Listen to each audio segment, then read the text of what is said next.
जय बाबा की। बाबा नीब करोरी महाराज की जय जयकार हो। बाबा नीब करोरी महाराज के भक्तों का किसी भी तरह का संकट से कभी भी सामना ना हो। बाबा महाराज के जितने भी भक्त हैं वे प्रतिदिन हनुमान चालीसा का पाठ करें। बाबा नीब करोरी महाराज की ये कृपा है जो नीब करोरी धाम में बड़े से बड़े आयोजन करवा लेते हैं। और बाबा नीब करोरी महाराज ने 2 धाम दिए हैं, किला घाट धाम और लक्ष्मण दास धाम। इन दोनों धामों की संपूर्ण सेवा चल रही है। ये बड़े चमत्कारी बाबा नीब करोरी महाराज के धाम हैं, क्योंकि इन धामों में प्रवेश करना कठिन नहीं बल्कि अति दुर्लभ है। बाबा नीब करोरी महाराज को प्रेम तो करते हैं भक्त, पर वास्तविकता में बाबा कृपा किस भक्त पर करते हैं, कैसा हमें होना चाहिए, ये समझ पाना हमारे और आपके बस में नहीं है। बाबा महाराज की ही कृपा है जो बाबा महाराज के दोनों धामों की सेवा कर लेते हैं। न तो दान पेटी है, न भक्त जाते हैं, न QR कोड है। आप सोचो, कल्पना करो कि बाबा का ऐसा कौन सा धाम है जहाँ पर दान पेटी ना हो, और बिना दान पेटी के कैसे सेवा चलेगी। अरे भैया, ड्रामेबाज तो एक भी नहीं रुकेगा। जहाँ पर भक्त भी नहीं जा सकता है वहाँ पर सेवा करना कितना कठिन है। पर एक चीज़ है, बाबा के इन दोनों धामों में विशेष ऊर्जा है। बाबा नीब करोरी महाराज के नीब करोरी धाम में 1 जनवरी को सुंदरकांड का पाठ होगा। बाबा नीब करोरी महाराज के नीब करोरी धाम में सुबह से रात्रि तक भंडारा चलेगा। ये सब बाबा की कृपा से होगा और बाबा ही कराएंगे। आपको लगता है कि आप इस आयोजन में अपना सहयोग दे सकते हैं तो अवश्य संपर्क करना। मैं आपको एक बात और बताता हूँ कि जितने भी बाबा के भक्त हैं,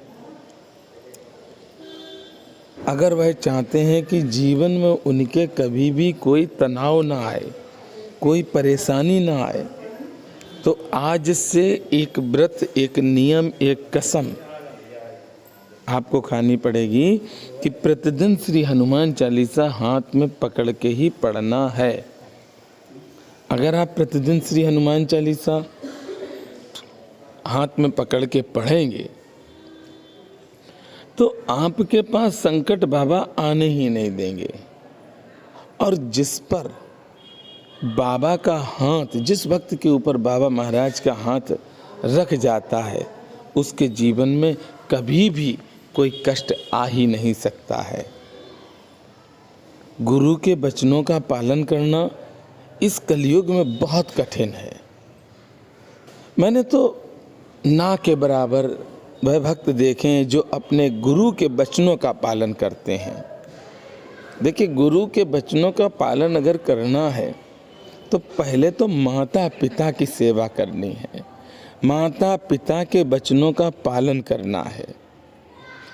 जो भक्त अपने माता पिता की सेवा कर लेते हैं फिर उन पर गुरु प्रसन्न रहते हैं, और गुरु जब प्रसन्न हो जाते हैं बाकी का कोई भी ग्रह खराब हो गुरु मैनेज कर लेते हैं। तो माता पिता की सेवा बहुत ज़रूरी है। भगवान की सेवा बाद में, पहले माता पिता की सेवा। हमारे यहाँ कहा जाता है कि दान भी कब करो, दान तब करो जब आप अपने घर में किसी भी चीज़ की कमी ना रखें। फिर उसके बाद आप अपने रिश्तेदारों को देखें, परिवार को देखें। जब सब कुछ सही हो उसके बाद दान देना चाहिए। ये नहीं दान तो दे आए, ब्याज पे ले आए, कर्ज कर लिया, फिर दूसरों की बातें सुन रहे हैं और हमने क्या किया कि दान दे दिया। दान नहीं देना चाहिए, ऐसा दान नहीं। दान वह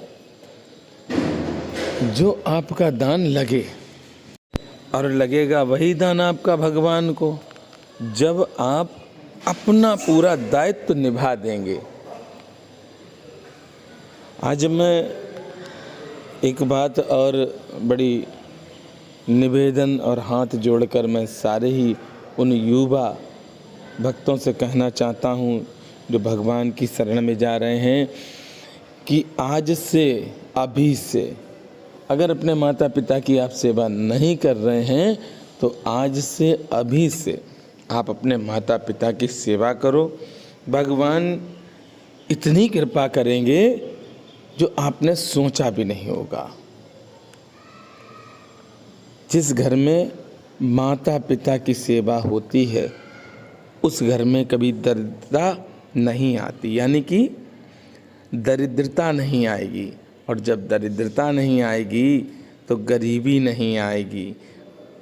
भगवान की कृपा बनी रहेगी, हमेशा आपके जीवन में सुख बने रहेगा।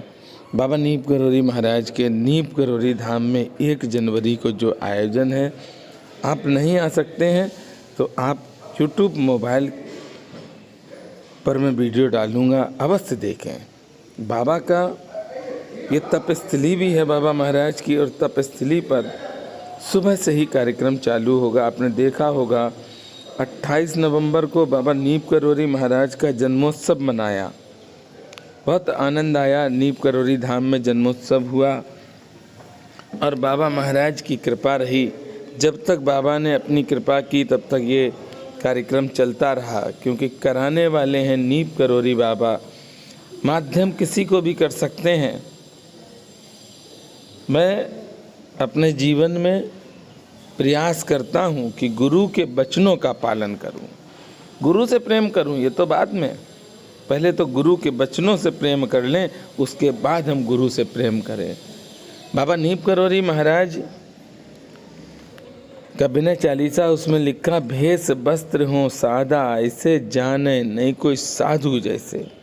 आपको जनवाने की कोई आवश्यकता नहीं कि आप भगवान की सेवा करते हैं। आपके कर्म इस लायक हो जाएंगे एक दिन कि स्वयं सब जान जाएंगे आप भगवान के सेवक हो। आपने वस्त्र भी पहन लिए और आपने माला भी डाल ली, पर आपने भगवान से प्रेम किया नहीं और अपने आप का आप प्रचार करेंगे तो एक ना एक दिन आपको मुसीबतों में घिरना ही पड़ेगा। और जब आप मुसीबत में घिरोगे उस समय परमात्मा आपका साथ नहीं देगा, क्योंकि आप आडंबर से घिरे हुए हो। आडंबरियों के पास भगवान नहीं जाते हैं, भगवान सिर्फ अपने भक्त के पास जाते हैं। उस भक्त के पास जाते हैं जो भक्त भगवान की शरण में होता है। दीन दयाल बिरद संभारी, जो दीन होता है उस पर प्रभु अपनी कृपा करते हैं, क्योंकि दीन दयाल है ना। पहले तो दीन बनो। दीन है नहीं आप अहंकार में डूबे हुए हैं, तो कहाँ से प्रभु अपनी कृपा करेंगे। जैसे द्रौपदी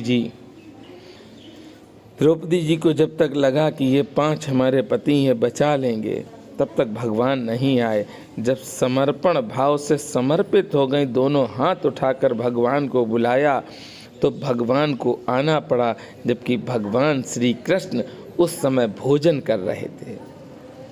भोजन छोड़ के भगवान नंगे पैर आए हैं द्रौपदी जी को बचाने के लिए।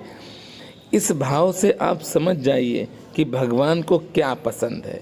अगर भगवान को वस्त्र से प्रेम होता तो जो वस्त्र बेचते हैं दुकान पर, भगवान उनके पास प्रतिदिन जाते। भगवान को अगर मालाओं से प्रेम है तो माला बेचने वाले के पास भगवान अवश्य जाएंगे। आपके पास बाद में आएंगे। आपने तो 2 ही माला पहनी है, उसके पास तो लाखों मालाएं हैं। भगवान भाव के भूखे हैं, भाव है नहीं। और भगवान के लिए आप कहते हो कि मैं उनकी शरण में हूँ, दिन रात उनकी सेवा कर रहा हूँ, ये सब आडंबर है।